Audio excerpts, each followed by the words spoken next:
গতকালকে থেকে আপনারা জানেন যে সারা দেশব্যাপী আনুষ্ঠানিক প্রচারণা শুরু হয়েছে।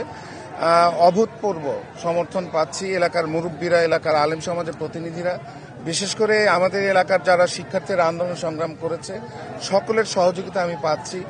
অনেক ক্ষেত্রে দেখা গিয়েছে এলাকা অনেক শিশুরাও আমাদের মিছিলে যোগ দিচ্ছেন, আমাদের বয়স্করা, আমাদের বয়োজ্যেষ্ঠরা আমাদেরকে আশীর্বাদ করেছেন এবং এলাকায় একটি অভূতপূর্ব সাড়া পড়েছে, যেখানে আজকে বোঝা যাচ্ছে যে মানুষ অধীর আগ্রহে তাদের ভোটাধিকার প্রয়োগ করবে এবং এই প্রয়োগের মাধ্যমে বাংলাদেশে আবার গণতন্ত্র পুনঃপ্রতিষ্ঠা হবে। কোনো নাগরিক সুবিধা এলাকার মানুষ পায়নি, যদিও আমরা সিটি কর্পোরেশনের অন্তর্গত, আগে ইউনিয়ন পরিষদ ছিল, কিন্তু ন্যূনতম সিটি কর্পোরেশনের যে সুবিধা মানুষ ভোগ করার কথা সেটি তারা নিশ্চিত করেনি।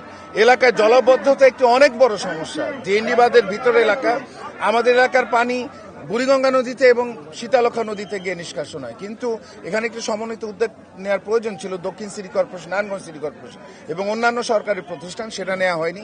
অপরিকল্পিতভাবে আমাদের এলাকার রাস্তাঘাট পরবর্তী সময়ে যে রাস্তাঘাটের যে ড্রেনগুলি নির্মাণ করেছে সেগুলি পরিকল্পিতভাবে হয়নি, সেগুলি একটার সাথে আরেকটা কানেক্টেড ঠিক মতো হয়নি। তো সেই ক্ষেত্রে দেখা যায় যে আপনার অল্প বৃষ্টি হলেই পানি জমে যাচ্ছে, অথবা শুষ্ক মৌসুমে ঢাকা শহরে কোথায় এটা দেখবেন না।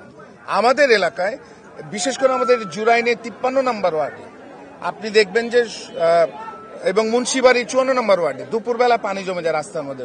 সিটি কর্পোরেশনের অন্তর্গত আমরা হোল্ডিং ট্যাক্স দিই নিয়মিত, কিন্তু কমিউনিটি সেন্টার, খেলার মাঠ এবং আপনার এই বিষয়ে এখানে কোনো কিছুই নাই। সো আমাদের এখানে অনেক সরকারি জমি আছে, খাস জমি আছে।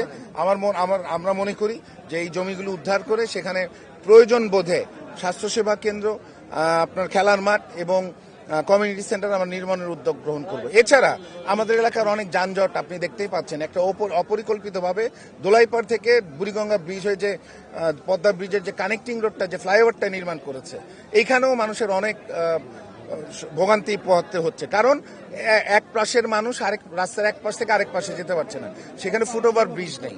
আমাদের এলাকা অনেকগুলি। এছাড়া আপনি যদি দেখেন দয়াগঞ্জ থেকে যে রেল লাইনটা জুরাইনে আসছে, সেখানেও আপনার ফুটওভার ব্রিজ নির্মাণ করার প্রয়োজন। এছাড়া আরো অন্যান্য অনেক সমস্যা আছে যেগুলো আমাদেরকে অ্যাড্রেস করতে হবে এবং আমি দিন রাত পরিশ্রম করব।